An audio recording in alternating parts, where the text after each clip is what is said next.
ಚಿನ್ನ ಓಡಬಿಟ್ಟಳೆ ಹುಡಿಕೊಂಡು ಹೋಯ್ತಾ ಇದೀವಿ. ಚಿನ್ನ ಸಿಕ್ಕಿದ್ರೆ ಬರೋದೇ ಇವತ್ತ ಬೆಳಿಗ್ಗೆ ಕೊಯ್ಯಿ ಅನ್ಸುತ್ತೆ. ನೋಡಿ ಇವತ್ತು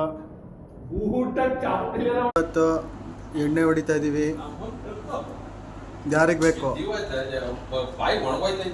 ನೋಡಿ. ನಿಮಗೆ ನಮ್ಮೂರಲ್ಲಿ ಇದನ್ನ ಥಮ್ಸಪ್ ಅಂತೀವಿ, ನಿಮ್ಮೂರಲ್ಲಿ ಏನಂತೀರಾ ಕಮೆಂಟ್ ಮಾಡಿ.